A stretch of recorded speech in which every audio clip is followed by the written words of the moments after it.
तेरी नस्ल पाक में है बच्चा बच्चा नूर का, तू है ऐने नूर तेरा सब घर। तो मेहरबानी करें, पहला सबक आज की गुफ्तगू का आपकी खिदमत में अर्ज कर रहा हूँ, अपनी ज़िंदगी में अदब का दामन कभी ना छोड़ें। और मेरी आपसे अपील है, बहस कभी ना करें, मेहरबानी करें। हम ये उलमा का काम है, एक आके हक के लिए किसी ने कोई मुकालमा करना तो वो करे।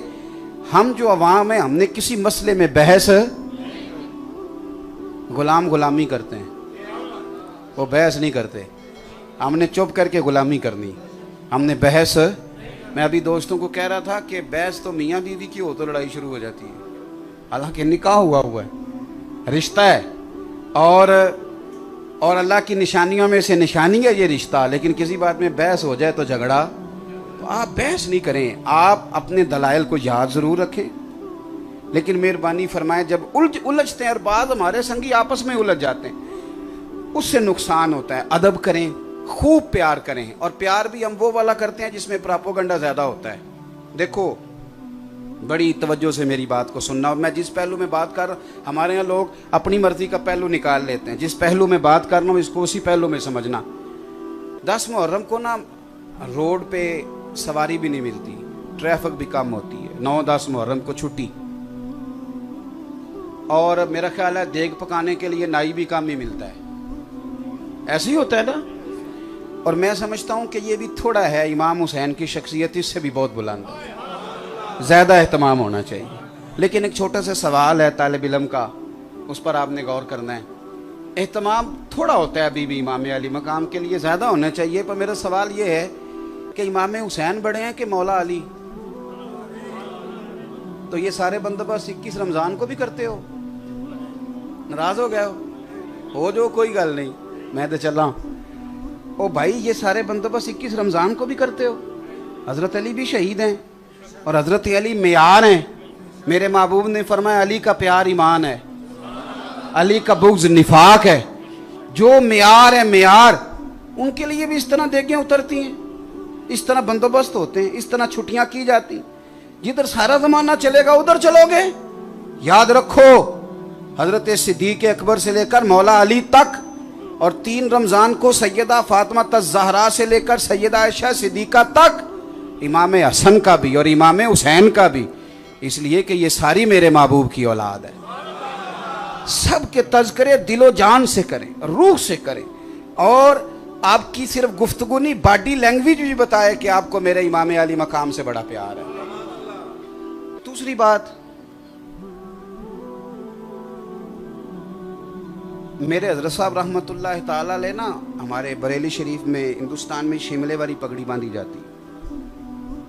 उसकी दलील वो बुजुर्ग ये देते कि वहाँ सिख भी पगड़ी बांधता है, हमारे यहाँ उसकी ज़रूरत नहीं, क्योंकि यहाँ मुसलमान ही अक्सरियत में। तो सिख भी पगड़ी बांधता था, तो वहाँ के बुजुर्गों ने ना इम्तियाज़ करने के लिए, वहाँ के बुजुर्गों ने ना इम्तियाज़ करने के लिए ये शिमला ऊपर रखना शुरू कर दिया, ताकि पता चले कि ये वाली पगड़ी मुसलमानों की है। मेरी बात की समझ आई आप हज़रात को? अब शिमले वाली पगड़ी कोई भी देख लेना वहाँ, शिमले वाली दस्तार, तो वो खुद ब खुद पूछ लेता है कि आप बरेली शरीफ से हैं या उनके मुतल्लिकीन में से। कुछ फिक्रे, कुछ जुमले ऐसे होते हैं कि जो, मेरा एक दोस्त है, मेरे साथ होते हैं वो, एक साहब के साथ वो कलाम कर रहे थे, उनसे कलाम करते करते उन्होंने 1-2 जुमले बोले, तो मैं सुन रहा था, दूर था, मैं सुन रहा था उनकी बात, मुझे पूरी समझ आ रही। तो उनसे कहने लगे, तुसी पीर साहब नाल रहंदे हो? उन्हें कहते उन्हें किवें पता लग गया? कहते इंज दी गुफ्तगू वो करते ने। ये ना 2-4 फिक्रे, 5, कोई बुजुर्ग कहता है ना माशाल्लाह, अल्हम्दुलिल्लाह, जज़ा, कोई भी लफ्ज़ ऐसे, तो जो दाएं बाएं रहने वाले लोग होते हैं वो बातों को समझ जाते हैं। हमें है अहले बैत नबूवत से प्यार, हमारी है गुलामी। देखो, उनका कोई तो रंग होना चाहिए हमारे ऊपर, कोई तो पूछे ना कि आप अली वाले हैं, आप हसन वाले हैं, आप हुसैन वाले हैं। मेरे भाई अच्छी तरह समझ लेना, अहले बैत नबूवत की ज़िंदगी में कुछ चीज़ें खासियत के साथ हैं और बिलखुसूस हैं। उनमें पहली चीज़ फ़क्र है। मेरे नबी पाक अलैहिस्सलाम ने फरमाया, मेरी शहज़ादी तो जन्नत की मालिका है, जन्नती औरतों की सरदार है। हज़रत फातिमा एक दफ़ा इल्तिजा करती थी तो जन्नत के मेवे आ जाया करते थे। लेकिन आपको पता है कि मेरे नबी पाक सल्लल्लाहु अलैहि वसल्लम ने अपनी औलाद के लिए अल्लाह से फ़क्र मांग के लिया है। हुजूर ने दुआ मांगी, ऐ अल्लाह मेरे घर वालों को ना बकदरे ज़रूरत रोज़ी देना। और एक हदीस के लफ्ज़ ये हैं कि अल्लाह एक वक्त रोटी देना, एक वक्त का फाका देना। फाका अहले बैत की पसंद है, फ़कीरी उन्होंने अल्लाह से मांग के ली है।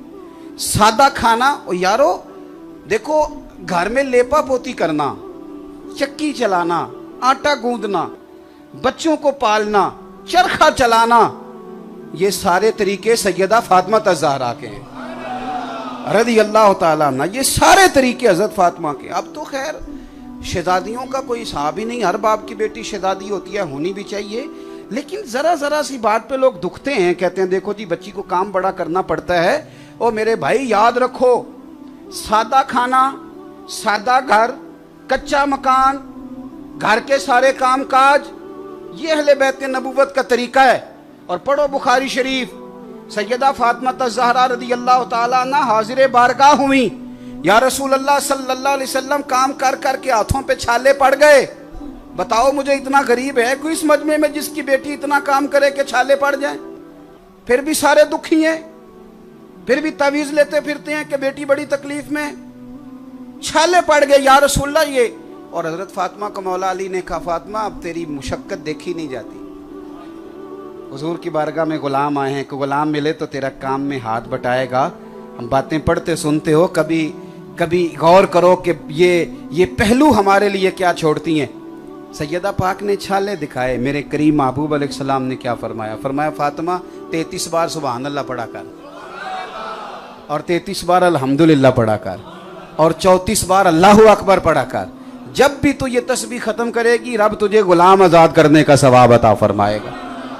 गोया हुजूर ने कह दिया कि चक्की आपने खुद ही पीसनी है, आटा खुद ही गूंदना है, घर के सारे काम। यहाँ तो औरतें कुछ भी नहीं करती, फिर भी शाम को 4 गोलियां मंगवा लेती हैं, कोई काम भी नहीं, फिर भी 4 गोलियां। और इमाम हसन क्या फरमाते हैं, खुदारा खाली अहले बैत नबूवत ने हमें यकम मुहर्रम से 30 मुहर्रम तक का याम मनाने को नहीं दिए, उन्होंने पूरा उसवा हमें दिया है, पूरा बेहतरीन दस्तूर हयात दिया है। अगर घर बनाना है, चलाना है और बसाना है और आबाद करना है तो अहले बैत नबूवत का घर देखो, रसूल करीम सल्लल्लाहु अलैहि वसल्लम की अज़वाज के मकानात और उनके घर देखो। मेरे नबी पाक सल्लल्लाहु ताला अलैहि वसल्लम की शहजादी सारा दिन काम करती, सारा दिन मेहनत करती, मजदूरी करती। इमाम हसन कहते हैं कायनात सो जाती और मेरी माँ फातिमा मुसल्ला बिछा लेती। सारा दिन काम किया, सारा दिन ड्यूटी की, सारा दिन मुशक्कत, दुनिया सो गई और सैयदा ने मुसल्ला बिछा लिया। पहली बात तो फकीरी, सादगी। आप यकीन करें सादा जिंदगी आसान होती है, सादा जिंदगी आसान। ये जो लोग बहुत ज़्यादा कढ़ाई करा लेते हैं ना बेचारे, ये बड़े परेशान रहते हैं, कितने पैसे लगवा लिए, अब देखता ही कोई नहीं। और जिस बेचारे ने पिछले साल का ना, ये बड़ी सादा जिंदगी, बड़ी आसान। मेरी अम्मा जी ने ना मुझे क्रोशिये का स्वेटर बना के दिया था, फिर वो मैंने कहा छोटा हो गया, हालांकि वो छोटा नहीं हुआ था, मैं बड़ा हो गया था। फिर मेरा छोटा भाई पहनता रहा, फिर हमारा एक भांजा है वो उसे पहनता रहा। सादा जिंदगी थी ना, आसान होती है। अब तो आप यकीन करें कि कपड़े कभी पुराने नहीं होते, डिज़ाइन बदल जाते हैं, डिज़ाइन तब्दील हो जाता है। तो अब कौन रह गया है जो जूते को पैबंद लगाएगा, कपड़ों को पैबंद लगाएगा?